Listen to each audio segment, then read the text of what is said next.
Imagine this: a single empire, appearing in fragments of history centuries apart. Its ruins surface in deserts that should never have known its name, its symbols carved into temples half a world away, and yet no record claims it. No chronicle, no dynasty, no empire is supposed to fit, but the evidence refuses to disappear. It's there in the stone, in the language, in the bloodlines of kings who never met.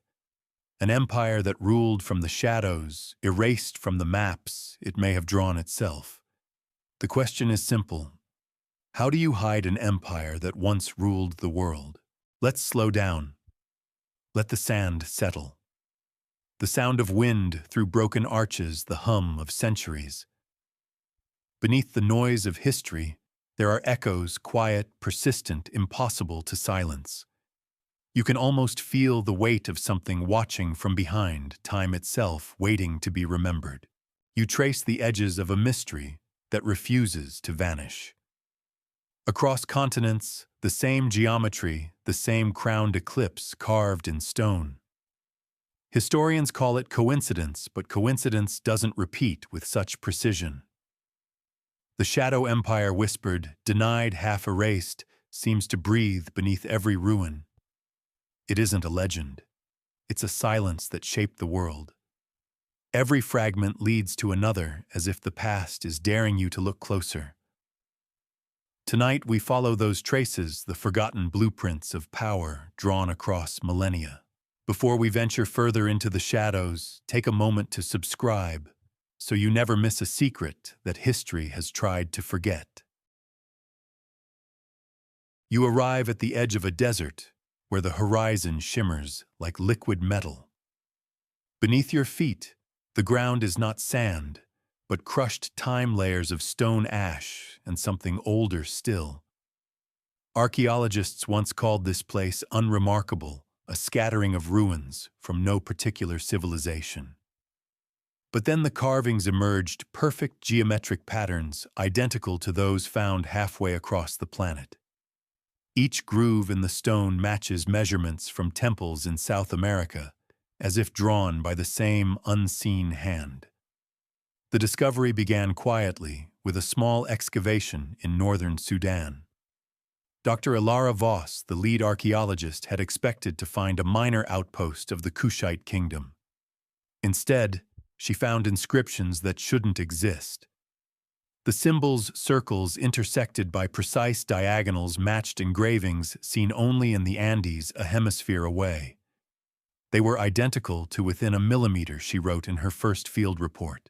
Either someone copied them, or we're dealing with a civilization that traveled farther than we believe possible. Her colleagues laughed at the idea. Ancient sailors crossing oceans before recorded history, impossible. Yet the stone didn't laugh back. It just waited. The truth of archaeology is this time preserves what it pleases and forgets what matters most. You sift through the dust and realize how fragile our certainty really is. The tools of empire stone language fire should leave visible scars.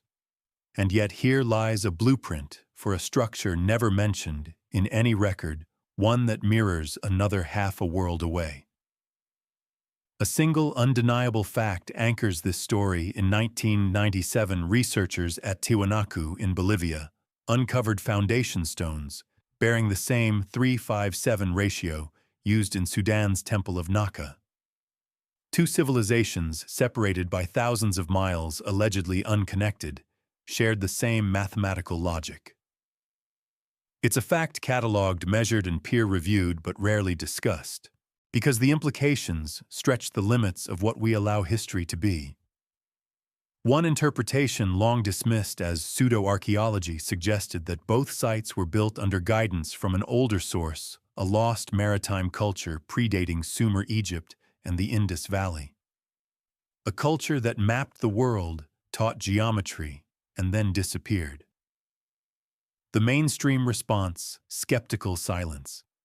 The academic consensus prefers comfort to chaos, and nothing disrupts order, quite like proof that humanity had a teacher it can't name. But there's an even stranger detail buried in Ilara's notes. The Sudanese ruins weren't aligned to local stars. Their orientation matched the rising of Canopus, visible only from much farther south. It's as though whoever built them was remembering a homeland below the equator, somewhere that doesn't exist on any ancient chart. You picture them builders carrying sacred measurements across an ocean guided not by maps, but by memory. Of course, it could all be chance. Geometry repeats. Cultures converge. But then again, why do the same ratios appear in structures from Mesopotamia to Micronesia, always bound to the same celestial patterns? It's the kind of coincidence that begins to look deliberate. And that's when the Shadow Empire steps out from theory into possibility. You think back to Section 1, the crowned eclipse carved in stone. Here, buried in Sudan, the same sigil appears faintly at the edge of a shattered tablet.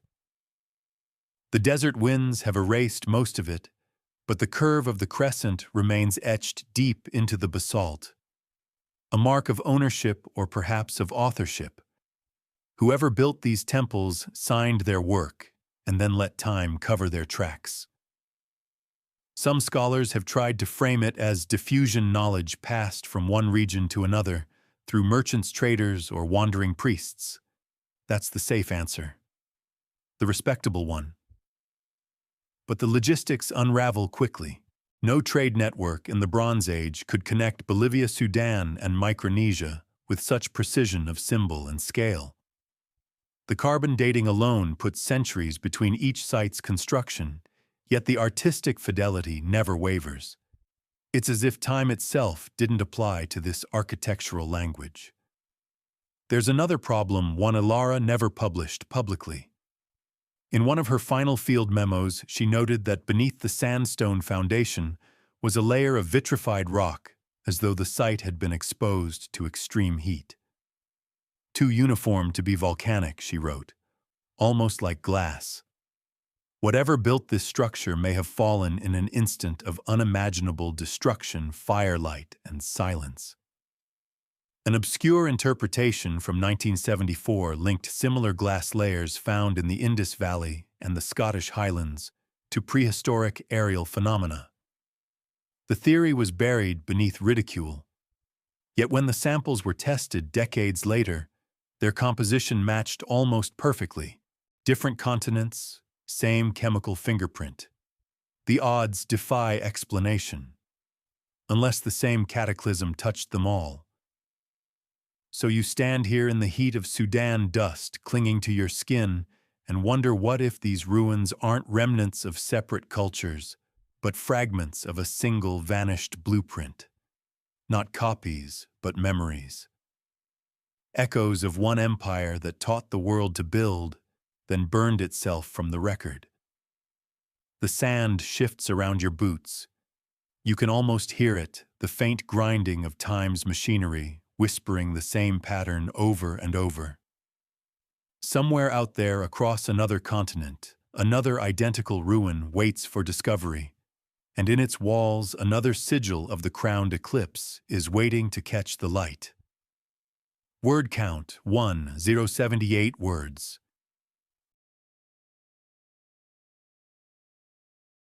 The hum of a dehumidifier fills the silence, and the smell of old parchment clings to the air like dust made of memory. Before you spread across the table under dim yellow light lies a map that shouldn't exist.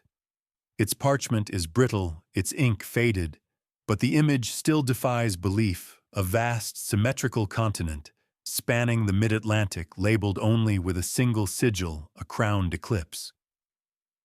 The date 1513. The signature Piri Reis, the Ottoman admiral and cartographer, whose work has haunted historians for centuries. The Piri Reis map is real. That's the historical fact everyone agrees on. It was discovered in 1929 at Istanbul's Topkapi Palace, drawn on gazelle skin, and depicts the coastlines of Africa, South America, and something else. A landmass that should have been unknown at the time, yet rendered with shocking accuracy. Even more curious, it shows the Antarctic coast not as we know it buried beneath ice, but as it would appear ice-free. Modern satellite surveys revealed this only in the 20th century. So how did a 16th century admiral draw it? He claimed to have copied it from ancient maps, some from the time of Alexander the Great, others from the age of kings before the flood. You trace the faint ink lines with your eyes, following the elegant sweeps of coastlines and mountains. Each stroke whispers of an older source, one that might have known the world in its wholeness before history began dividing it. Piri Reis never specified where his originals came from, only that they were drawn in the days of the forgotten kings. Forgotten by whom exactly, that question has followed the map like a shadow for 500 years. The mainstream explanation insists it's a coincidence of geography and imagination, that the extra coastline is a distortion caused by stretching the projection, nothing more. But the error repeats. Another map. The Orontius Phineus of 1531 shows nearly the same southern continent again, with ice-free detail mountains, rivers, and bays that align with modern seismic profiles of Antarctica's subglacial topography.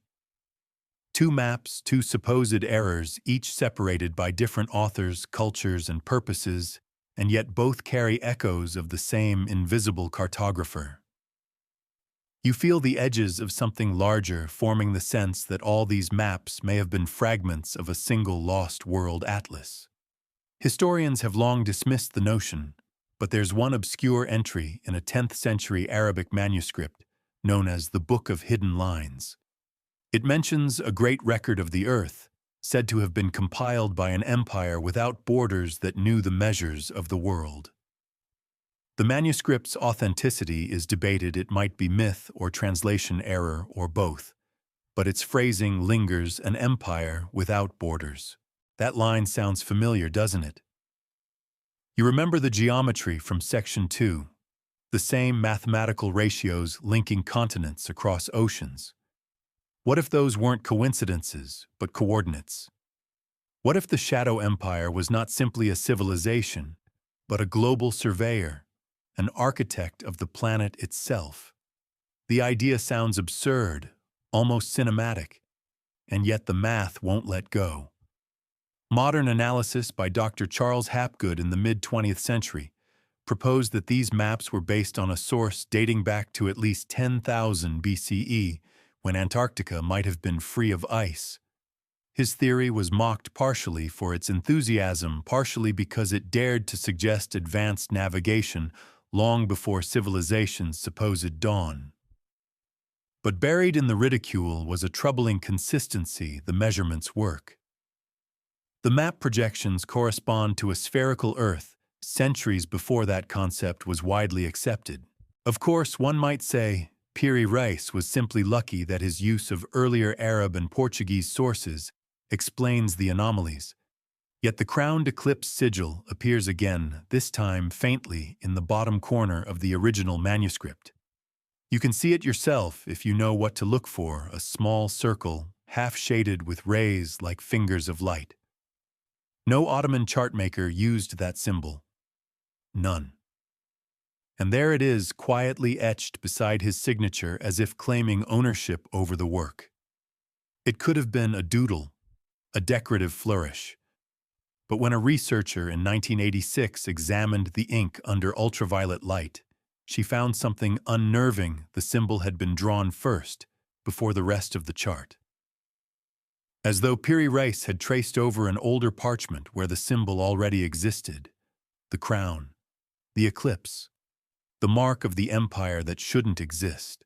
Another detail seldom mentioned: some of the map's annotations describe coastlines now buried under sea, written in Ottoman script, but phrased in a way suggesting translation. Now buried relative to when in Piri's time, or in the time of his sources, that tiny linguistic ambiguity opens a chasm of possibility. If the original cartographers witnessed a different world, a pre-ice, pre-flood geography, then their records might have been copied again and again until only faint echoes reached the Renaissance. The debate still rages. Was the map proof of advanced ancient navigation, or merely an artifact of layered copying errors? The scholarly consensus leans toward caution, preferring chance over heresy. But one can't help noticing how quickly those who pressed the deeper question, the origin of the proto-maps, found their careers evaporating. Grants' withdrawn papers, quietly retracted reputations, dissolved like ink in rain. It's almost poetic the way history protects its secrets. As you stare at the faint lines on the parchment, the ink seems to breathe under the light, each mark alive with centuries of speculation.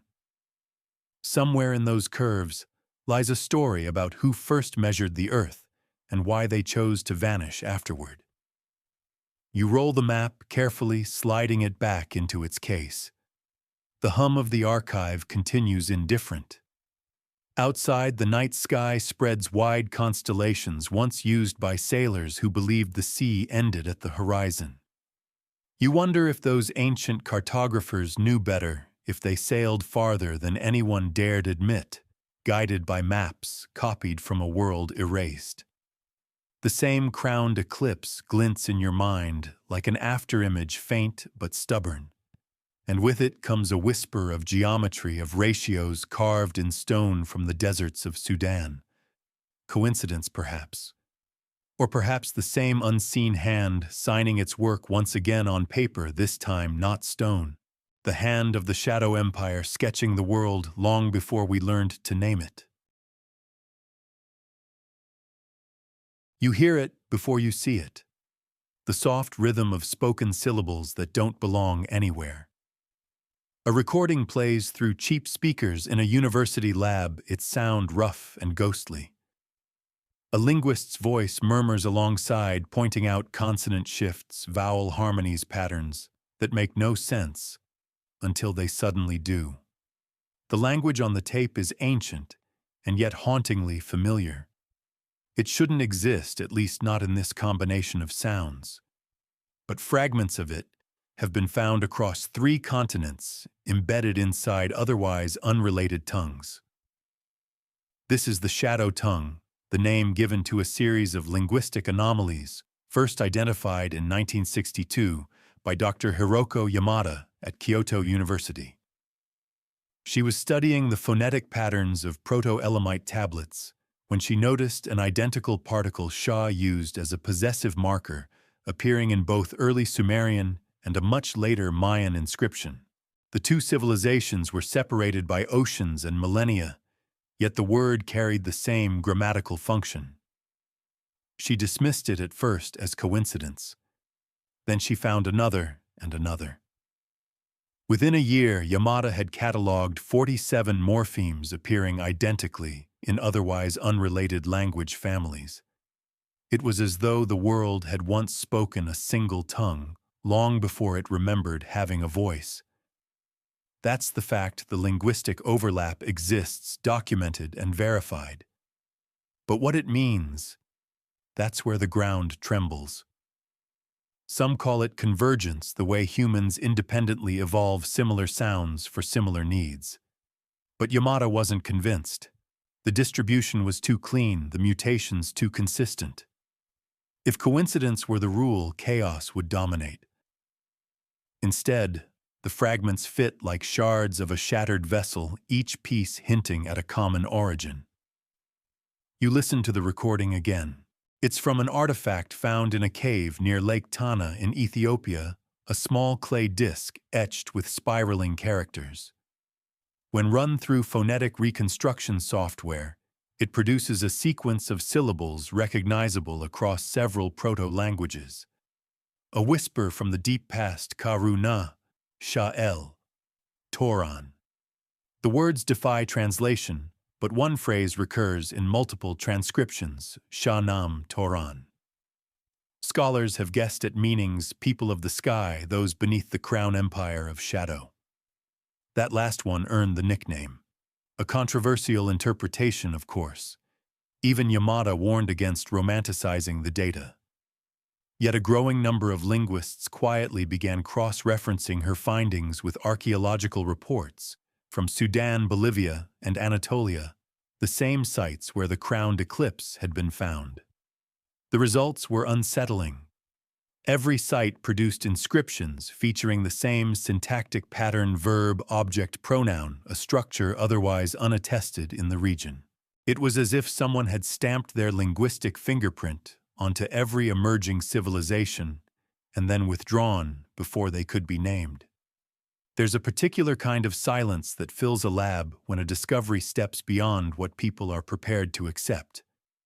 The tape clicks off. The linguist exhales. Someone jokes softly that maybe all ancient builders attended the same university. A few chuckle uneasily. The sound fades into the hum of fluorescent lights. But the feeling stays that the air itself has started to listen.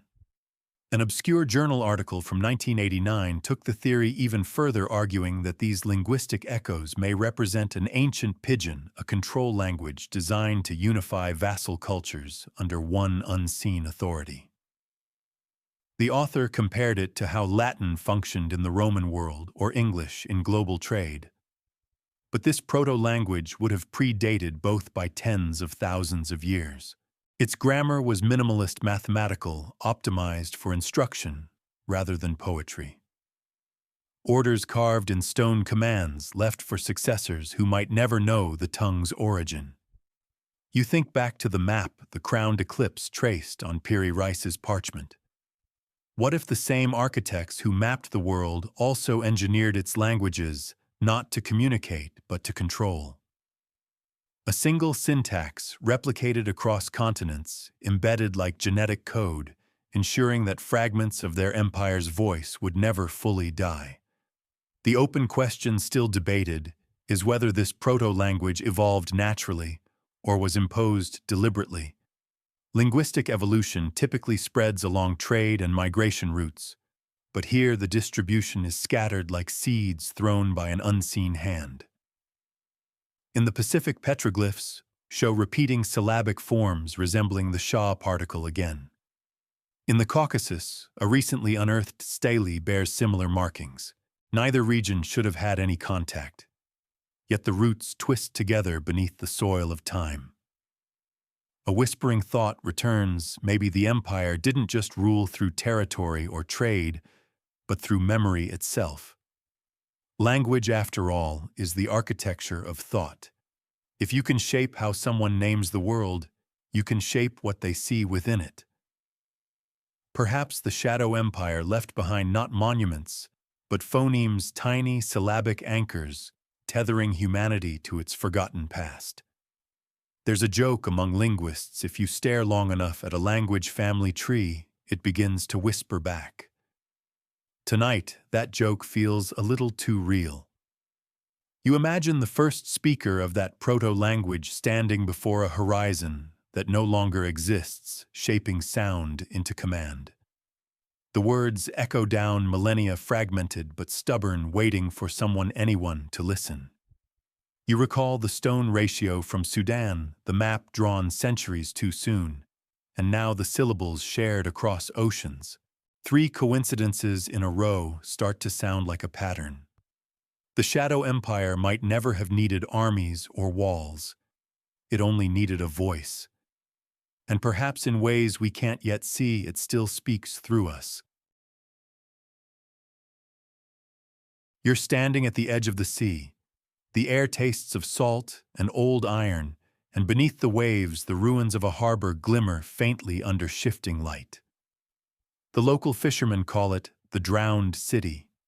They claim that when the tide is low and the water calm, you can still see columns and paved roads just beneath the surface. To them, it's myth, a curiosity for tourists. But to archaeologists, this coast on the Gulf of Oman hides something stranger, a web of ancient ports that appear to have been connected long before history says they should have been. Here lies the great paradox of trade. Civilizations rise and fall on it, yet its networks vanish without a trace. In 2003, researchers mapping the seafloor near this very gulf discovered the remains of stone breakwaters and loading platforms, carbon dated to nearly 5,000 years ago. That's old, but not impossible. What is impossible are the ceramics and bronze fittings found within the same stratum. They matched material from Peru's northern coast, half a world away. The mainstream explanation, again, was contamination. Perhaps a modern shipwreck had disturbed the site, but the bronze was alloyed with tin sourced from Cornwall, England, and the pottery glaze contained Andean minerals. Neither could have been introduced later. The fact stands: artifacts from opposite sides of the planet appeared in one harbor that shouldn't exist. The pattern grew worse when similar evidence surfaced along East Africa, Yemen, and even southern Japan, all sharing identical docking designs, lighthouse towers, and measurement units carved into stone. The distances between them formed precise increments, like marks on a ruler wrapping the earth. It was as if someone had drawn a maritime map across the globe, not for exploration, but for management. You think of trade routes as threads connecting civilizations, but what if these weren't threads? What if they were circuits, part of a global system maintained by an empire we no longer see? The Shadow Empire operating invisibly through commerce, its influence encoded not in flags, but in logistics. One scholar, Dr. Emmanuel Cazalet, called it the silent dominion. In a 1978 paper, he argued that the uniformity of ancient ports suggested centralized coordination. The docks of Lothal in India, the quay walls of Berenike on the Red Sea, and the submerged jetties near Yonaguni all shared identical angles, 30 degrees relative to magnetic north. Coincidence ends when repetition begins, he wrote, and then promptly resigned from his university post. His subsequent disappearance car accident reportedly spawned decades of quiet rumor. Still, his data remains. When you overlay the surviving harbor coordinates on a modern globe, a faint pattern emerges. A ring tracing the equator, interrupted only by land masses that later civilizations would occupy. Imagine it a global highway, thousands of years old, connecting ports we now call isolated. The Shadow Empire might have used this invisible belt to move goods, people, and ideas, establishing the framework that later empires merely inherited. Of course, the conventional view insists the ocean was a barrier, not a bridge. Bronze Age ships, we're told, couldn't survive such distances. But in 2010, marine archaeologists dredged up timbers off the coast of Madagascar, showing joinery identical to South American reed boats, same mortise cuts, same resin sealant, same triple braid rope pattern. Ocean currents could carry them east to west, a perfect ancient conveyor belt. The technology existed. The question is, who used it first?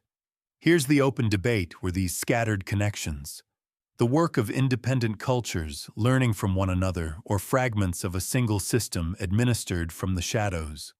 Mainstream historians lean toward diffusion, a slow, unconscious exchange over centuries. But the uniformity challenges that. The measurements, the port ratios, even the decorative motifs, all point to deliberate planning. And then there's the symbol again, the crowned eclipse found etched into ballast stones at two of the sites. Its lines are so faint that most dismissed it as erosion, but to anyone who has seen the same mark in Sudan or on the Piri Reis map, it's unmistakable. You recall the voice of the shadow tongue from the last section, that strange hybrid language scattered across continents. Now imagine merchants speaking it, a pidgin of command and trade, designed to standardize exchange. Each port a node, each language a code, each shipment a whisper of control. The Shadow Empire could have ruled without armies, its dominion enforced not by soldiers, but by scarcity. Whoever controlled trade controlled civilization itself. And yet, it all vanished. The network dissolved so completely that by the time Phoenician sailors first set out across the Mediterranean, they believed themselves pioneers. What could erase an entire global system? Rising seas, perhaps. climate collapse, or something far quieter, self-erasure, a civilization that chose to disappear, to bury its presence beneath the next tide of history. A faint echo lingers in myth. Across cultures, there's the recurring tale of a lost maritime power, the Atlanteans, the Lemurians, the land of Mu.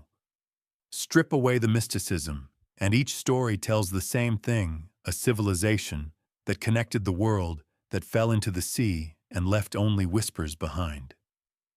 The temptation is to romanticize it. But what if these weren't stories at all? What if they were recollections, garbled memories of the same empire translated through 1,000 tongues? You watch the tide roll in over the stones of the drowned city. The surf murmurs like a language you almost understand. For a moment, you see the pattern again, the geometry of docks, the measured distance between harbors, the echo of purpose beneath decay. Then the water covers it once more, erasing the lines, until only reflection remains. History calls it trade. But perhaps it was something greater, a shadow network spanning the earth, pulsing with silent order, waiting for you to rediscover it beneath the waves. The deeper we dig, the louder the silence becomes. Across continents, ruins whisper the same language, one of angles, ratios, and geometry. Not in words or symbols, but in design. Stone for stone, proportion for proportion, ancient architects, across thousands of miles, built according to the same invisible code. At first it looks like coincidence. Pyramids in Egypt and Mesoamerica both reaching toward the heavens. Temples in Cambodia and Ethiopia aligned to the solstice. But look closer, and you find precision that defies independent invention. The base angles the ratios between width and height, even the slope of stairways identical within a margin of less than 1 degree. It's as though every builder separated by oceans and millennia followed a single blueprint. In 1928, British engineer Thomas Allerton noticed this while studying the Great Pyramid. He compared its proportions to Teotihuacan's Pyramid of the Sun and the Step Pyramid of Saqqara. The ratios matched 4p2 numbers associated with neither Egyptian nor Mayan mathematics. Allerton called it an impossible harmony. His paper was dismissed as numerology. Yet when computer modeling later confirmed the same geometry in the temples of Angkor Wat and the ziggurats of Ur, the anomaly became impossible to ignore. The Shadow Empire, if it existed, left no writing we can read, but it left instructions carved into stone itself. Geometry as governance, architecture as memory. You might ask why geometry, because unlike language or myth, it can't be mistranslated. A ratio is eternal. A 51-degree slope means the same thing in Giza as it does in Cusco. It survives empires, plagues, and religions.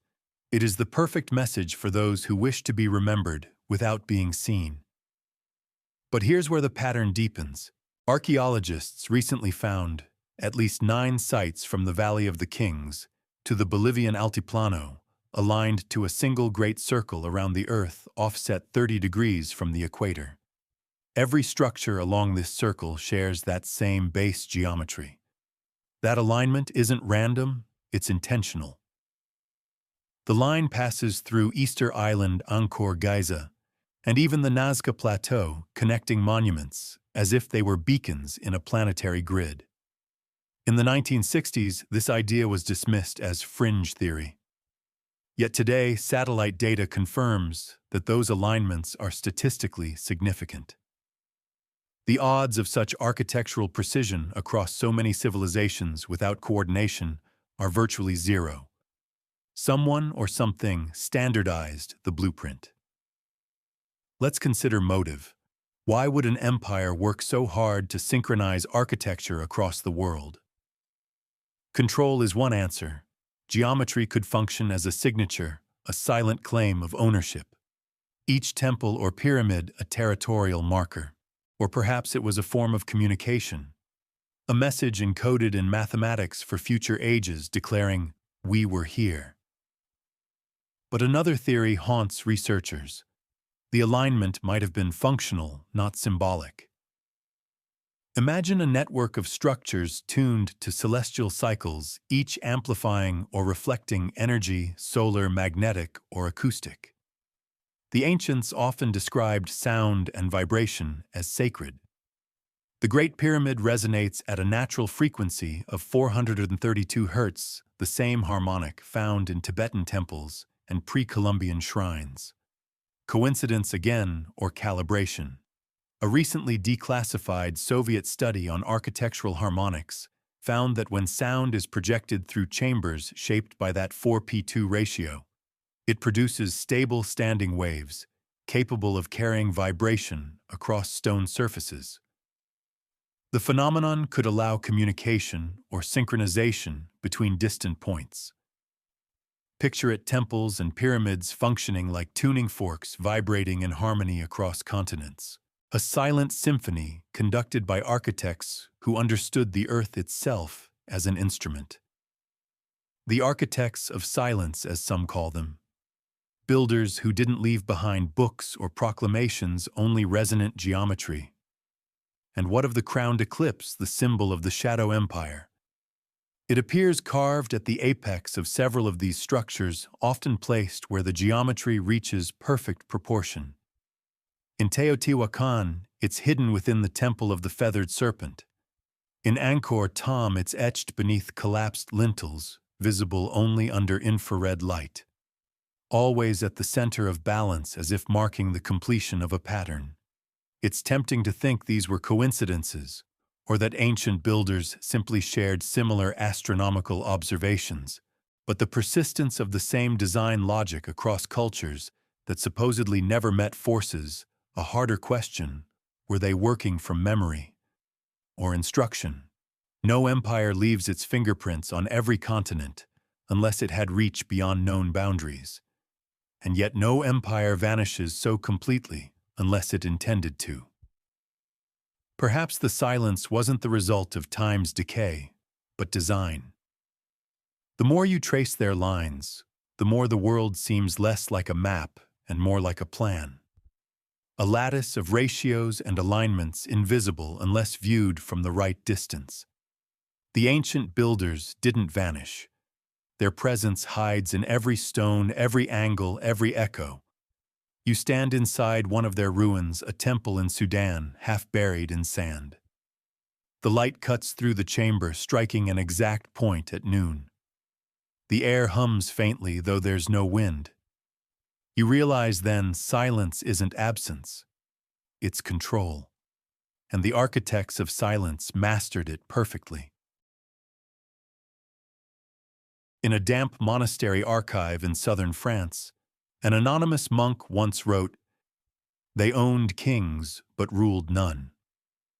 The phrase appears only once in a 14th century manuscript titled Chronicle Umbrae, or the Chronicle of Shadows. The text was considered heretical and quietly removed from circulation by the Inquisition. What remains of it, less than 40 pages, was rediscovered in 1896 by a Jesuit historian named Father Lucien Artois. 3 months later, Artois was found drowned in the Rhône. The chronicle vanished again. Before it disappeared, Artois described what he had read: a history of a forgotten dominion that ruled not by conquest, but by influence. They built no empire of land, he wrote in a surviving letter to his colleague, but one of silence. Their subjects never saw them, but all obeyed their design. Those words have since become the foundation of what scholars call the Shadow Empire hypothesis. According to Artois, the Forbidden Chronicle claimed that a hidden order referred to only as Domini Caesi, the blind lords operated behind the thrones of known kingdoms. They were not rulers in name, but architects of destiny, orchestrating alliances, wars, and even religions to maintain equilibrium between power centers. When empires rose too high, they fell not by accident, but by design. The Chronicle described these unseen governors as custodians of the great pattern, a code that preserved humanity's balance while ensuring their own secrecy. It warned that every empire's foundation rested on an earlier shadow, one unseen but essential. That phrase, the shadow beneath, echoes faintly through other sources, a Coptic hymn, a fragment of Babylonian lore, even a 10th-century Arab traveler's account of a brotherhood who built nothing but owned everything.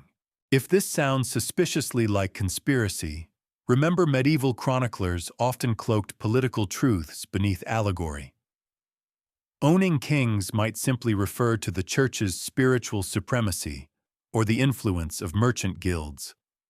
But the oddity is this: the Chronicon Umbrae predates most of those institutions. It speaks of the masters of the shadow realm existing long before Rome, before Greece, even before Babylon.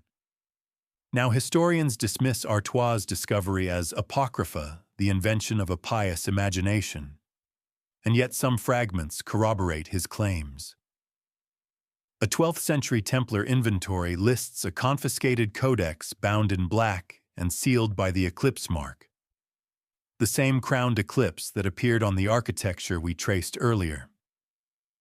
Coincidence or continuity?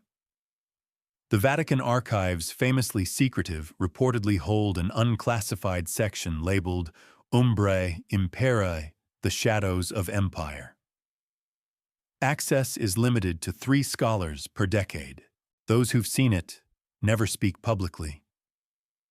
One of them, Dr. Elisa Morand, cryptically remarked in a 2002 interview, "We study the margins because that's where the ink bleeds through. It's easy to imagine Artois' fate as tragic but ordinary, a man of faith overwhelmed by myth. Yet the pattern of vanishing researchers like the linguists from earlier chapters or the archaeologists who uncovered identical geometries seems too consistent. Every time someone edges close to identifying the Shadow Empire, the trail ends in silence." But let's return to the Chronicle's most haunting passage. Artois' translation reads, "They came before kings had names, before words were bound to nations. They built the world's bones and left them hollow. When mortals began to fill them with history, they stepped aside, but they never left." The language is poetic, but the message unsettling. If true, it suggests the Shadow Empire didn't fall. It receded, embedding itself within emerging civilizations, like a ghost in the machine. Its survival depended not on armies, but on invisibility, power without presence. This idea parallels a theory proposed by modern sociologist Dr. Emile Carvajal, that civilization evolves not through the rise of new systems, but through the mutation of existing hidden ones.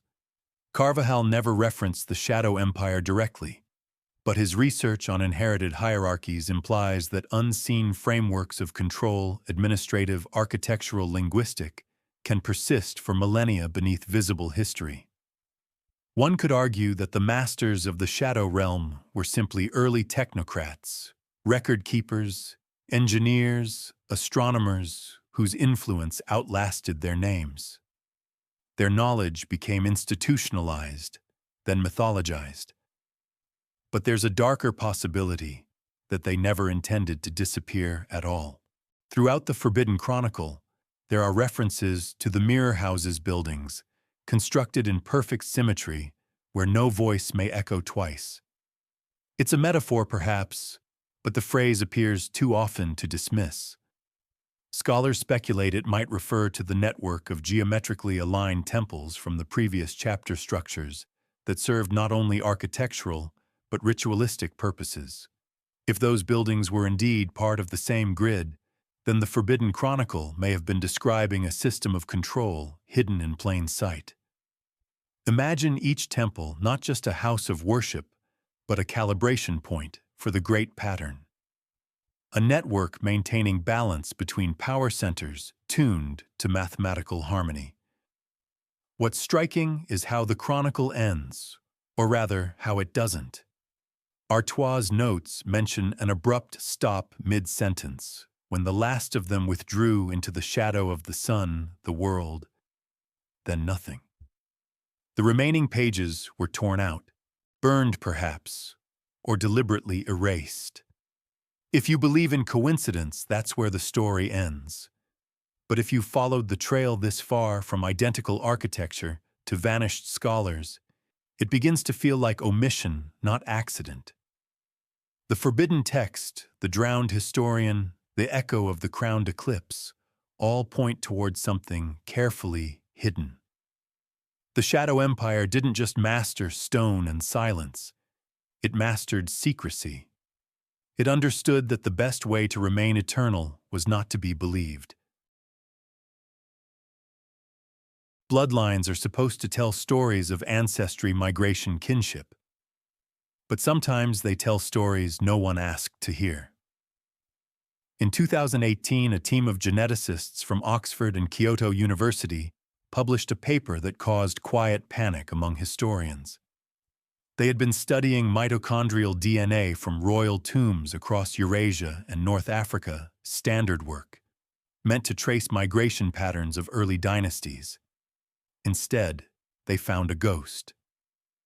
The results showed that several elite lineages spanning from Egypt's 18th dynasty to pre-imperial China's Zhou elite shared a specific genetic marker known as haplogroup L3Z1. It was rare, anomalous, and statistically impossible. The same variant appeared again in Andean mummies from Peru, in Kushite burials from Sudan, and even within the preserved remains of the Minoan priest nobility on Crete. Thousands of miles apart, thousands of years separated, yet somehow all bore the same invisible signature. At first, scientists assumed contamination. Too many labs, too much handling. But repeat tests across independent facilities confirmed the sequence. The implications were staggering. For there to be genetic continuity between rulers across continents, someone or something must have connected those bloodlines long before recorded contact. The data didn't stay quiet for long. Within a year, the project was suspended under review for ethical concerns. The lead researcher, Dr. Haruko Ishida, resigned. When asked why, she said only, "Because the past refuses to stay where we put it." You can almost feel the chill behind that phrase. We've traced architecture, language, and lost manuscripts. But this was different. Stone can lie. Text can be forged. Blood cannot. Here's the troubling part. The specific haplogroup L3Z1 had been identified decades earlier, though not in humans. In 1994, paleogeneticist Professor Raymond Cook discovered a similar variant in samples taken from camel bone fragments found beneath the ancient port of Adulis, Eritrea, a site linked to early transoceanic trade. He theorized that the genetic material had been altered by an unknown pathogen or environmental mutation. But when cross-referenced with the royal DNA decades later, the pattern lined up too precisely. Some scholars quietly began referring to it as the lineage of the Shadow Kings. If you recall from the Forbidden Chronicle, the so-called masters of the Shadow Realm owned kings but ruled none. Now here was the literal imprint of ownership, the same genetic echo running through dynasties that never met. Coincidence becomes harder to defend when it replicates in cells. But perhaps this isn't about blood at all. Perhaps it's about continuity of selection.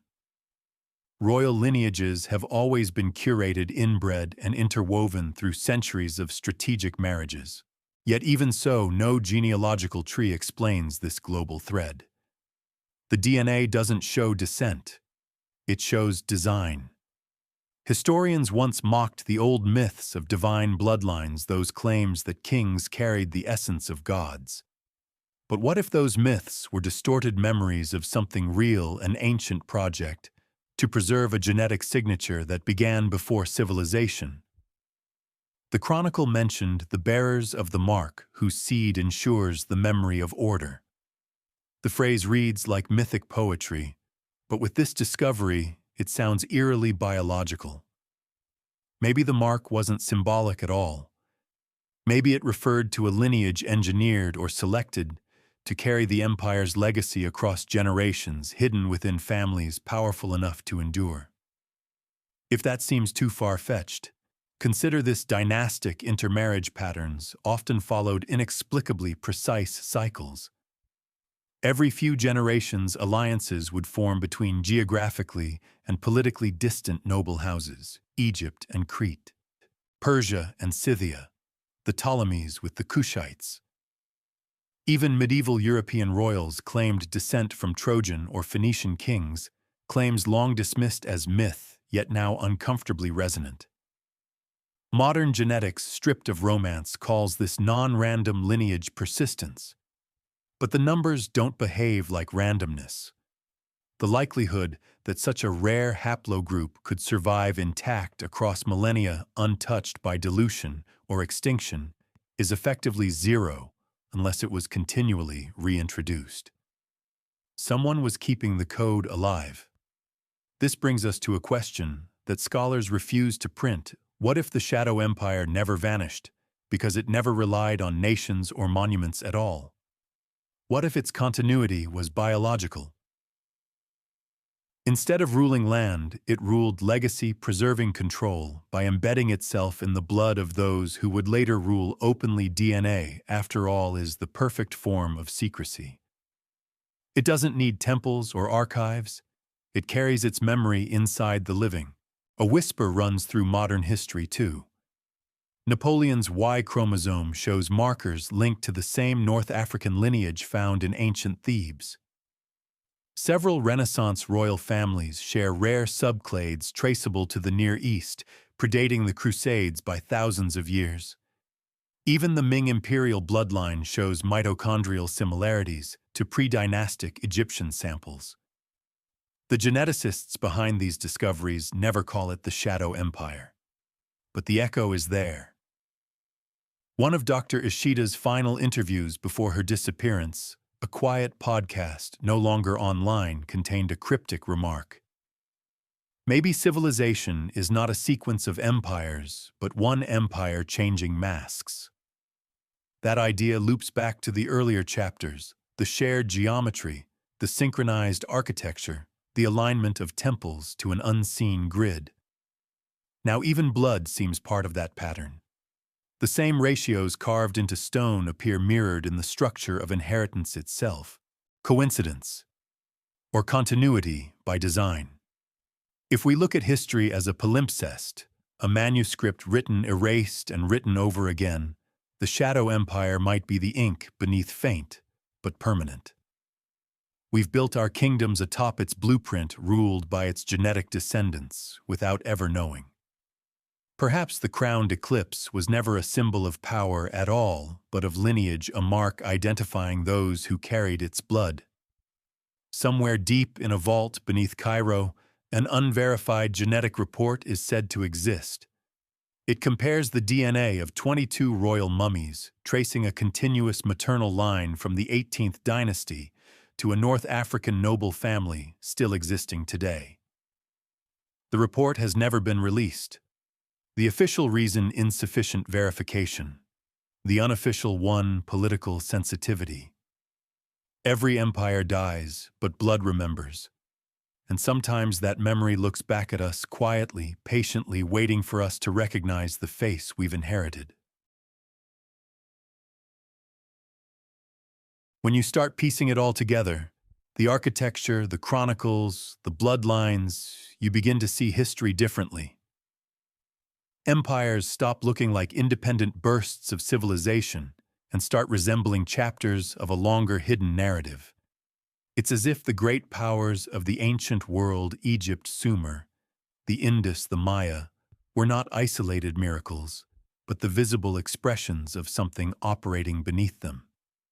The surface of history conceals an infrastructure, an invisible architecture of power. Ancient records hint at this in ways scholars rarely acknowledge. The earliest Egyptian inscriptions speak of the followers of Horus, a race of semi-divine rulers who governed before the first pharaoh.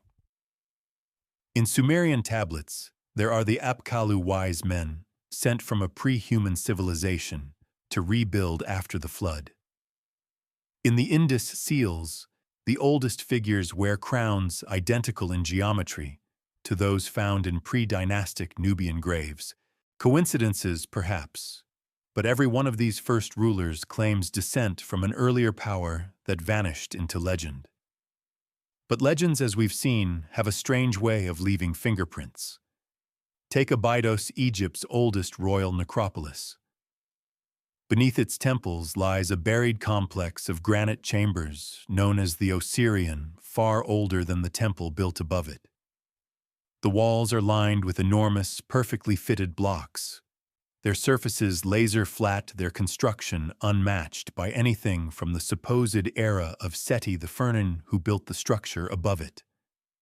Archaeologists once called it an anomaly of chronology. Locals called it the throne room of those who came before. The Osirian's alignment, like so many before, matches the global grid first noted in Section 6.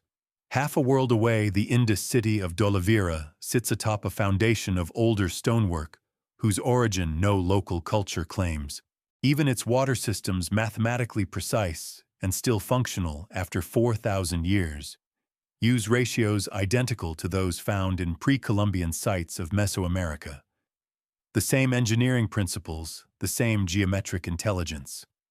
Not diffusion, directive. It raises a possibility that most historians find intolerable, that early civilizations didn't emerge independently, they were permitted.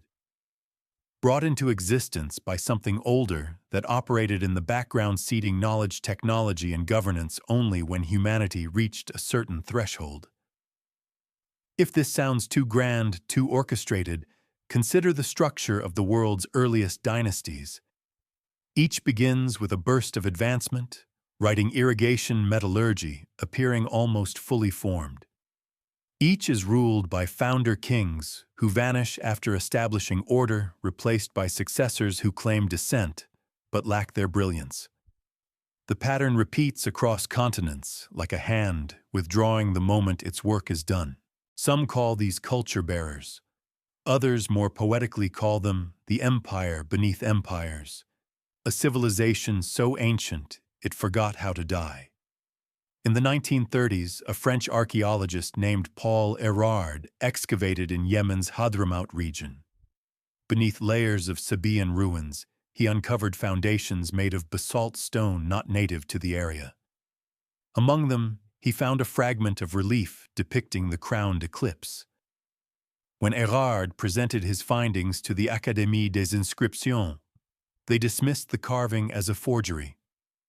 The report was never published, but the artifact's description survives in his field notes. A diadem of darkness above a sun of gold, surrounded by 9 rings, each inscribed with a sigil of kingship. 9 rings, 9 dynasties perhaps, or 9 regions of a single dominion spread across the globe. You can feel how the same motif, the crowned eclipse, threads through everything. In temples, manuscripts, bloodlines, and now foundation stones. It's as if the Shadow Empire wove its mark into the roots of every civilization, ensuring that even when its surface was erased, its framework endured. Modern historians have occasionally brushed against this idea, though, without naming it. The concept of core culture diffusion suggests that early societies shared a pre-existing template of governance, religion, and measurement. The problem is no one knows where that template came from. The evidence, standardized weights, identical measures of time, recurring mythological archetypes, appears spontaneously. The Mesopotamian mina equals the Indus weight unit within 2 decimal points. The Mayan solar year matches the Egyptian by less than half a day. Too close for chance, too far for communication. Maybe what we call progress is just the resurfacing of something older buried beneath centuries of reinvention. And yet there are moments when the illusion cracks. In 2007, ground-penetrating radar beneath the ruins of Corral, Peru, The oldest known city in the Americas revealed an underlying chamber network extending miles beyond the excavated site. Carbon dating placed those tunnels centuries before the visible city. One passage contained carvings depicting unfamiliar figures, tall-crowned holding staffs marked with the eclipse symbol. The inscriptions call them the Founders. Archaeologists keep the chamber sealed officially for preservation. If that's true, the Shadow Empire's hand reached even across oceans, shaping civilizations in its image. The more we uncover, the more it feels as though history's timeline has been stretched over a hidden scaffold. The pharaohs, the Harappans, the Olmecs, all tenants renting the same ancient blueprint. It's tempting to imagine the Shadow Empire as a mythic monolith, a single power that spanned the world. But maybe it wasn't a government or a people at all. Maybe it was a principle, a system of control passed invisibly through generations of builders, priests, and kings. A culture that preferred shadows to crowns, influence to rule. Think back to the Forbidden Chronicle's phrase, "They owned kings but ruled none." What if that wasn't metaphorical? What if the kings we remember were merely administrators' fronts for an older order that operated beneath them unseen, like the foundations beneath a temple? Even the etymology offers a hint. The word empire derives from imperium, authority, command. But beneath that root lies impera, meaning to set in order. The Shadow Empire might not have conquered. It arranged. It maintained balance, controlled progress, and when its proxies grew too visible, it stepped back, leaving us to believe history moved by its own momentum. Perhaps that's why every great civilization eventually collapses, because each was never meant to stand forever, only long enough to serve a hidden symmetry. The ruins we worship as origins may just be footprints, traces left by an unseen architect ensuring the pattern endures. When you view the world this way, the empires of history, Rome, China, Britain, shrink into context. They're not the pinnacle of progress, but the outer skin of something deeper. A ghost empire that never fell because it was never built to be seen. The Shadow Empire didn't die. It went underground, literally and figuratively, letting others take the stage while it continued to tune the world's foundations from below. And perhaps even now it still does. By now, the pattern is too consistent to dismiss as coincidence. Civilizations rise, echo a hidden template, and vanish only for another to appear, inheriting the same symbols, geometry, and hierarchies. But what if the continuity isn't architectural or ideological, but biological? Across history, royal lineages have claimed descent from gods, angels, or ancient kings who fell from the sky. These claims were never metaphorical to them. The pharaohs traced their right to rule to Horus himself.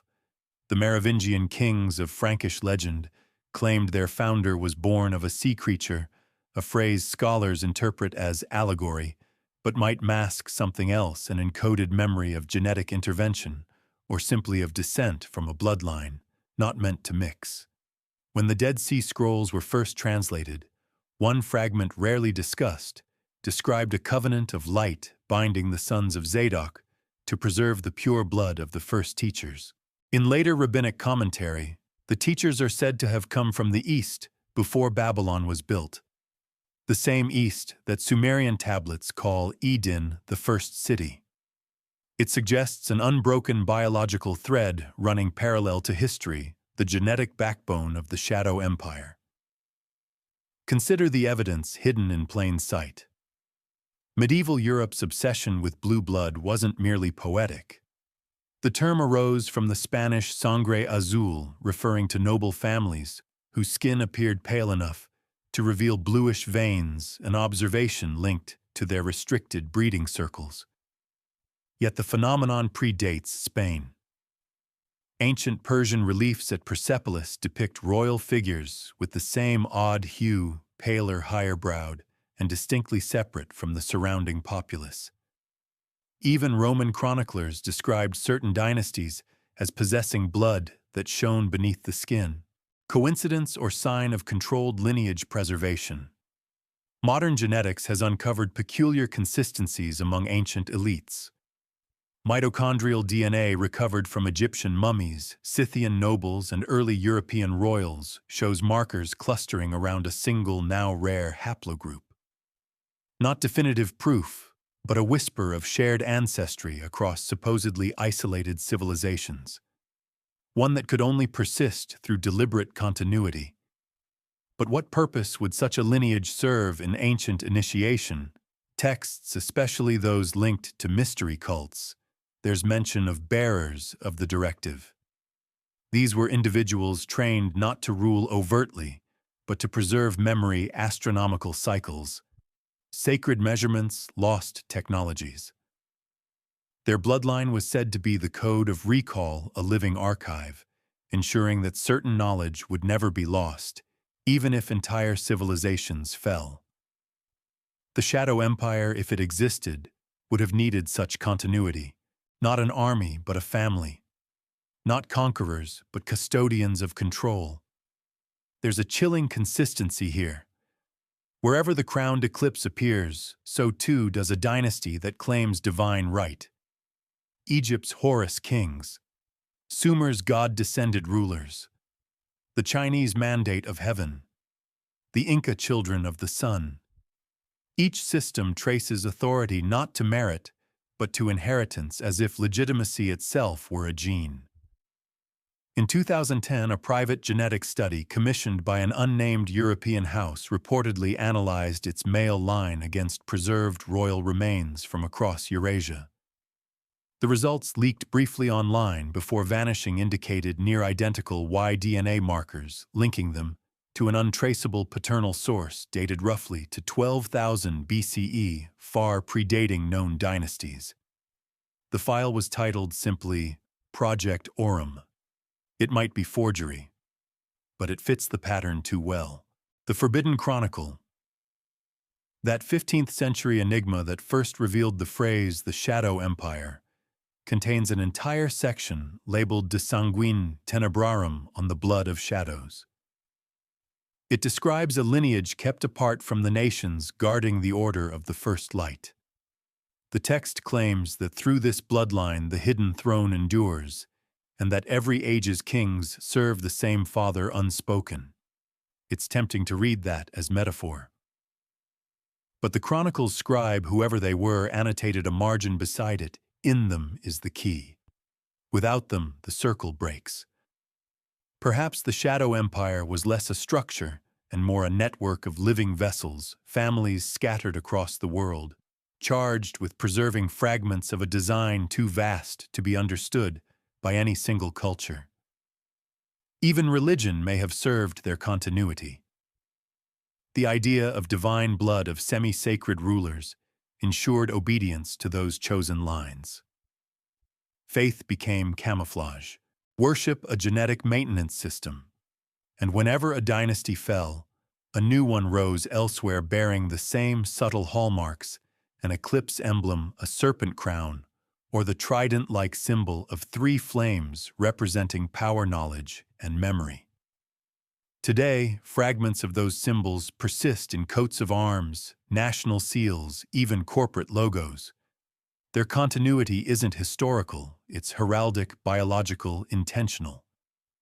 When we trace the bloodlines, we don't just follow names, we follow the veins of an organism that has spanned millennia, changing form, but never essence.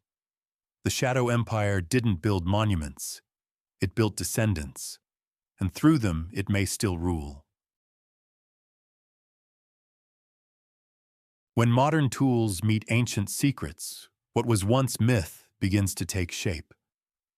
The old empires left ruins and fragments. The Shadow Empire, it seems, left connections. Invisible lines drawn across time, converging into a map that was never meant to be seen by human eyes. It began quietly in laboratories and data centers, not libraries. A few years ago, a group of archaeometric researchers from multiple universities began cross-referencing databases, artifact origins, isotope analysis, and linguistic diffusion. They wanted to build an algorithm to visualize cultural exchange. What appeared on their screens wasn't a scatter of unrelated dots, but a web elegant structured and eerily symmetrical. The pattern didn't fit geography. It followed geometry, a fractal-like network linking sacred sites, trade ports, and burial complexes along angles that mirrored celestial constellations, a digital reflection of the same world order hinted at in the Chronicle and whispered through dynasties. One of the researchers later described the moment to a journalist off-record. It was as if history had a nervous system and we'd accidentally switched it on. At first they assumed the program was glitching. After all, why would ancient ruins in Peru align mathematically with temple foundations in Sudan or subterranean vaults beneath the Aegean Islands? But the deeper they looked, the clearer it became the network wasn't arbitrary. It followed a consistent ratio, a 1:1.618 proportion, echoing the golden mean used by architects from Egypt to Angkor. That ratio, the same one found in Shell's galaxies and human DNA, seemed to form the structural backbone of the Shadow Empire's invisible architecture.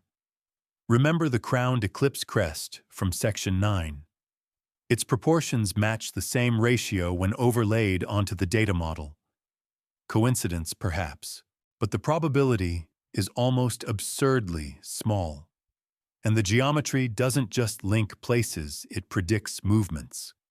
By simulating migrations and trade over time, the program showed pulses of human activity spreading outward from a single now submerged point in the South Indian Ocean around 12,000 BCE.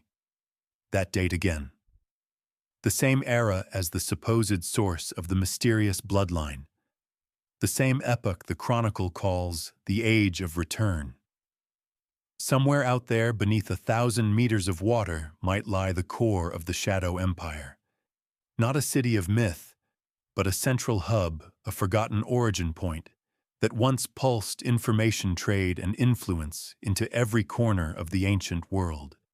Satellite imaging of that region, particularly around the Kerguelen Plateau, reveals faint rectilinear formations beneath layers of volcanic ash. Geological say some, artificial say others. The debate remains buried under oceans and bureaucracy. Yet the network theory isn't limited to geography. Data analysts who ran the same algorithms on linguistic roots found identical branching ratios between proto-languages that shouldn't have influenced each other. The result resembled the structure of neural pathways, suggesting that the spread of human language wasn't entirely organic. It followed a design. As if someone had taught humanity to speak in patterns aligned to geometry. But who or what could orchestrate such a structure? The surviving inscriptions hint at an order of custodians, but none describe their nature. Were they a priesthood? A guild, a bloodline protected by myth, or something else entirely? An intelligence that transcended physical rule content to guide through mathematics, art, and architecture. When the data overlay is extended into the modern world, the results grow stranger still. Major capitals, London, Paris, Washington, Beijing, align along remnants of the same ratio network. Modern finance districts, government buildings, even corporate headquarters sit atop invisible geometric continuities that trace directly to ancient axes. The map has evolved, but it remains active. You begin to see it everywhere, the quiet persistence of the same invisible hand. It's as though the empire learned long ago that permanence doesn't come from walls, but from systems. Every great collapse, Babylon, Rome, the Maya, the Qing, was less an ending than a transfer. The network absorbed the shock, redirected its flows, and built anew under different names. Power didn't die. It migrated. That migration is visible even in trade data today. maritime routes that mirror the same patterns as those ancient sea networks. Digital infrastructure, fiber cables across the Atlantic, even satellite constellations, all follow curvatures that echo the geometry of that first pattern. You can't help but wonder, is humanity unconsciously rebuilding the same architecture? Or have we simply never stopped? An old scholar once described civilization as a memory that refuses to fade. Maybe the Shadow Empire is that memory, self-replicating, adapting, invisible, yet indestructible. Every generation believes it's free of the past, unaware it still walks upon the same coordinates laid down 10,000 years ago. In this reconstruction drawn from data, not myth, the empire is no longer metaphor. It's a living algorithm, self-balancing, self-correcting, using culture as circuitry and bloodlines as transmitters. A network that ensures continuity without the burden of visibility. And perhaps, just perhaps, that's why those who tried to reveal it disappeared. When you stare at the global pattern long enough, something shifts. History stops feeling like a sequence of events and starts resembling an echo chamber, one voice modulating through centuries, speaking through stone symbol and human ambition. The Shadow Empire may never have needed armies or thrones. It only needed to remain connected, and in a way, it still is. It begins, as always, with something overlooked. In 1907, an archaeologist working in southern Anatolia found a row of basalt columns aligned so precisely that their shadows at solstice converged on a single engraved mark, an eclipse enclosed in a ring of stars. At the time, it was dismissed as decorative astronomy. Yet when modern astronomers revisited the coordinates, they realized the columns were aligned not to the sun, but to a point in the sky that only held meaning 12,000 years ago. A celestial configuration so ancient it predates agriculture. The symbol was the crowned eclipse. Again, the mark of the Shadow Empire. Across the globe, temples whisper the same geometry. The serpent pyramids of Teotihuacan, the stepped sanctuaries of Mesopotamia, the stone circles of Nabta Playa, all are oriented toward the same vanished sky event, a triple conjunction of sun-moon and the star Sirius. Ancient texts call it the marriage of light and shadow, the moment when heaven and earth were united in command. For centuries, scholars treated these alignments as mythic metaphors, but as astronomy advanced, a new picture emerged. The event described, the triple conjunction, occurred precisely once in the observable record, around 10,950 BCE, the end of the Younger Dryas, the dawn of civilization, and the start of the Shadow Empire's timeline. Those megaliths weren't mere shrines. They were markers, coordinates, in a planetary scale message. Each site, when plotted on a globe, aligns to form an enormous spiral stretching from Easter Island through Giza over the Himalayas and down into the drowned plateaus of the Indian Ocean.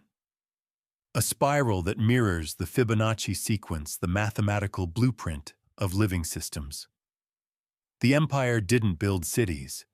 It built a code. That spiral pattern is more than aesthetic. It's temporal. When decoded as a timeline, the sequence predicts global cultural shifts, with unnerving accuracy, the rise of Sumer, the fall of Rome, even the emergence of industrial civilization.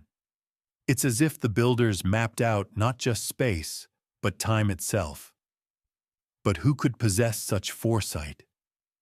Ancient inscriptions in the Lhasa Valley refer to the watchers of the ecliptic beings who set the stones for those who come after. Similar words appear in pre-Incan carvings describing teachers from the mirror sky. All point toward a single epical event remembered by countless civilizations as the moment the gods departed. What if that departure wasn't divine but administrative? What if the Shadow Empire encoded their exit, leaving behind a message readable only once humanity matured enough to reconstruct it? When the network of temples, ruins, and monuments is digitally rotated and viewed from space, the spiral becomes something else entirely an eye. The crowned eclipse sits at its pupil. The ancient world was built as a planetary diagram of observation. Earth itself became their inscription. Perhaps that's why ancient cultures obsessed over mirrors, lenses, polished stone symbols of reflection. The empire's architects might not have worshipped gods at all. They may have worshipped memory carving data into mountains, because parchment would burn and empires would crumble. Stone would remember. Take Göbekli Tepe, the earliest known temple complex, deliberately buried around 8000 BCE. When scanned with LiDAR, the carvings on its pillars form constellations that correspond exactly to the positions of stars at the time of the triple conjunction. But one constellation is missing the crown of the eclipse. Its absence forms the precise negative space required to complete the global spiral. In other words, Göbekli Tepe was the final piece of a planetary equation. The builders sealed it underground, perhaps to preserve it until the right era, or to ensure the message survived their own disappearance. Because by then the Shadow Empire was fading, leaving only encoded echoes. Yet not all who came after forgot. Egyptian priests spoke of Zep Tepi the first time when the gods built the horizon. Sumerian myths of Eridu mention cities raised in the image of heaven. In both languages, the phrase for heaven shares a root with measurement. Heaven wasn't a place, it was a coordinate system. Through millennia, the message endured. Recast as religion, myth, ritual, but always returning to the same pattern: the crowned eclipse, the spiral, the balance of shadow and light. Modern astrophysicists, curious about the ancient alignments, ran simulations of the sky at the moment marked by the stones. The result: a rare cosmic event when Earth's precession caused Sirius, the sun, and the moon to align perfectly at dawn, a sight unseen since the last ice age. The message, it seems, wasn't prophecy. It was a reminder. A celestial timestamp marking the origin of the network itself, the birth certificate of the Shadow Empire. But here's where it grows stranger.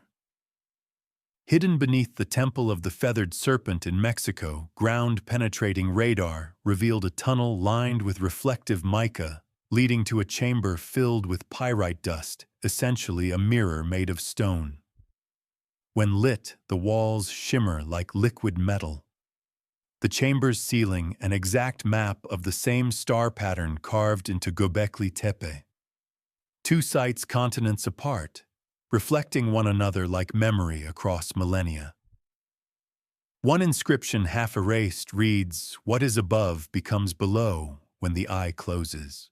That phrase, recorded again in medieval alchemical texts, suggests the same recurring principle, that those who built the Shadow Empire encoded their departure knowing that one day humanity would rebuild it unknowingly, reactivating the system through data geometry and connection.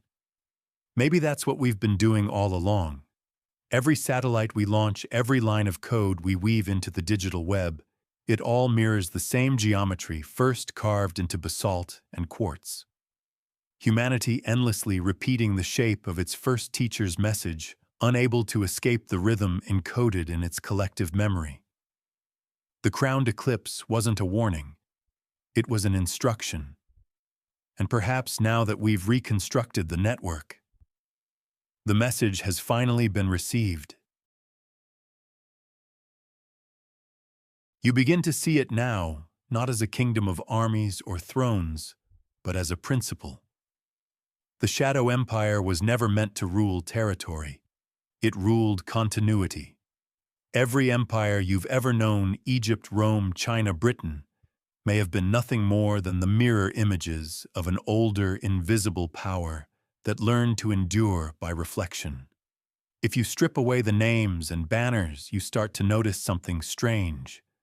Civilizations separated by oceans all share identical administrative instincts, taxation census, record-keeping hierarchical priesthoods, standardized measures. These aren't cultural coincidences, they're protocols. Self-replicating bureaucratic code that emerges, vanishes, and reappears precisely when a society reaches critical density. It's as though governance itself has memory. Take the concept of empire as an organism. Rome described itself as imperium sine fine power without end. The phrase is curious because it implies not infinite expansion, but infinite recurrence. The same structure returning under different names. Byzantium called itself Rome reborn. The Ottomans claimed to inherit its mantle. Britain mirrored its trade routes. Even modern global institutions echo its language, senates, consuls, charters. Each time the empire dies, it leaves behind a chrysalis, a blueprint, waiting for the next civilization to step inside. That is the essence of the shadow empire, an immune system of history, ensuring that the idea of organized hierarchy never perishes, only mutates. When modern scholars analyzed cultural diffusion, they found that legal systems, writing, and even coinage tend to emerge in repeating intervals of roughly 2,000 years. Each resurgence coincides with a revival of the crowned eclipse motif. It appears on seals in architecture, and now quietly in corporate logos. The sigil persists not as a superstition, but as a mnemonic reminding initiates that power must always return to its hidden center. You've seen that symbol without noticing. It's there in government crests, where a sun is half obscured by wings or clouds, in the embossed patterns behind currencies. Even in tech branding that speaks of illumination, fusion, rebirth. It's as though the shadow empire reasserts itself through culture's subconscious guiding aesthetics to remember its geometry. The Chronicle called it the order that rules none but owns all. At first glance, poetic nonsense. But the more evidence you gather, the bloodline data, the architectural ratios, the global alignment, the clearer it becomes. Ownership, not rule, is the key. The shadow empire doesn't govern by decree. It governs by inheritance, by quietly possessing the means through which power flows, knowledge, trade, communication. Think of it like a mirror maze. Every surface shows the same reflection, different angles, same light. Each empire sees itself as the first and last, unaware that it's merely an echo. The true architect remains unseen behind the glass, adjusting the angles, maintaining the illusion of variety. What if our modern world is simply the latest corridor in that labyrinth? Consider the continuity of control. Ancient priest astronomers measured the heavens to time harvests and taxes. Today, algorithms track data to manage economies. Different tools, same mechanism predicting and directing human behavior through patterns. The empire no longer needs temples, it has servers. Its scribes wear suits. Its oracles forecast markets instead of monsoons. Yet the architecture of obedience remains identical. When researchers modeled the modern global communication network atop the reconstructed map of ancient trade routes, the overlap was almost exact. Fiber optic cables trace the same paths as Phoenician shipping lines. Major data hubs coincide with historical entrepôts: Alexandria, Istanbul, Singapore, London. The infrastructure of empire hasn't changed, it's simply gone underground into glass and code. That's the shadow empire's genius. It survives not by dominance, but by adaptation. Each collapse becomes fertilizer for the next bloom. Every revolution, every new order, every age of enlightenment, all necessary moltings of the same unseen creature. You might think that sounds bleak, that human progress is just repetition. But perhaps the empire in the mirror isn't malevolent. Perhaps it's the scaffolding that allows civilization to exist at all. Without the invisible framework, without its continuity, chaos would swallow memory. Maybe the Shadow Empire ensures that no matter how many times we fall, the pattern can rebuild. Yet there's unease in that comfort. Because if the Empire mirrors us, then every act of rebellion only strengthens its reflection. The more we try to escape hierarchy, the more elaborate the hierarchy becomes. Every declaration of independence, every manifesto of freedom, becomes another iteration of the same geometry: circles, triangles, and ellipses looping through our institutions. That's why the Chronicle ends not with a prophecy, but a question. When the mirror wakes, who will it see? We've reached that moment. The network we've rebuilt, digital, instantaneous, global, reflects humanity back to itself in real time. Billions of connections pulsing, syncing, aligning. We call it progress. But look closely, and you'll see the same golden ratio spiraling through its architecture, the same crown of light half obscured, the same shadow. Maybe the empire never vanished, because it was never an empire at all. It was the shape of order itself, the geometry of continuity encoded in our DNA, our economies, our algorithms, a mirror that remembers, and now that mirror is awake. So it comes full circle.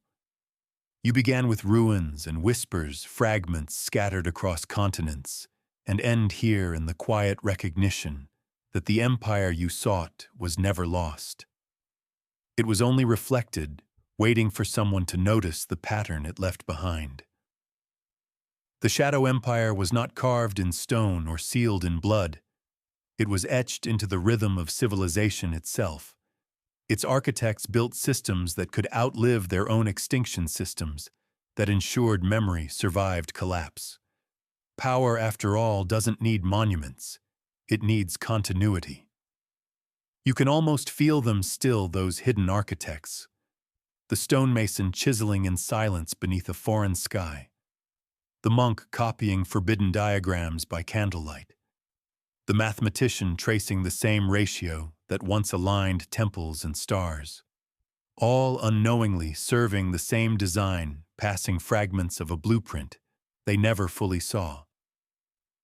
Perhaps the greatest trick of the Shadow Empire was teaching us to believe in separate histories, to look at Rome and Angkor, Egypt, and Tenochtitlan, and see difference instead of recurrence.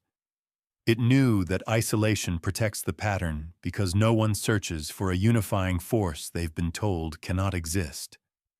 But now, with data connecting the dots once buried by oceans and empires, we glimpse its reflection again. The geometry returns. The crowned eclipse glows faintly through time. What you do with that knowledge is another question. Some will deny it. Others will romanticize it, weaving it into myths of gods or lost worlds. But perhaps the truth is subtler and far stranger. Maybe the Shadow Empire was never an organization at all. Maybe it was the awakening of structure itself, the inevitable pattern that consciousness creates when it tries to endure. Each civilization becomes a neuron in its endless brain, each collapse a forgotten dream, each rebirth a spark of memory returning to form. And maybe that is what it means to be human, to build, to remember, to repeat. To carry forward a design we don't fully understand, but instinctively follow. The empire lives on in every archive, every city grid, every algorithm tracing the paths we walk. Its builders are long gone, yet their intention remains a world that sustains its own continuity, endlessly reassembling itself from the dust. Listen closely, and you can still hear it, the hum of the ancient machine turning beneath our modern noise. The same pulse that guided the masons, the priests, the scribes now resonates in data streams and global systems. The same empire hiding in plain sight, patient as time. And as you drift towards sleep, think of that mirror again, the one polished by 1,000 hands. You are standing before it now. Its surface gleams softly, reflecting not emperors or ruins, but you, the newest fragment of its design, the next caretaker of its memory. Before we fade into silence, remember some shadows aren't cast by darkness, but by light too bright to see. To carry forward a design we don't fully understand, but instinctively follow. The empire lives on in every archive, every city grid, every algorithm tracing the paths we walk. Its builders are long gone, yet their intention remains a world that sustains its own continuity, endlessly reassembling itself from the dust. Listen closely, and you can still hear it, the hum of the ancient machine, turning beneath our modern noise. The same pulse that guided the masons, the priests, the scribes now resonates in data streams and global systems. The same empire hiding in plain sight, patient as time. And as you drift towards sleep, think of that mirror again, the one polished by 1,000 hands. You are standing before it now. Its surface gleams softly, reflecting not emperors or ruins, but you, the newest fragment of its design, the next caretaker of its memory. Before we fade into silence, remember some shadows aren't cast by darkness, but by light too bright to see.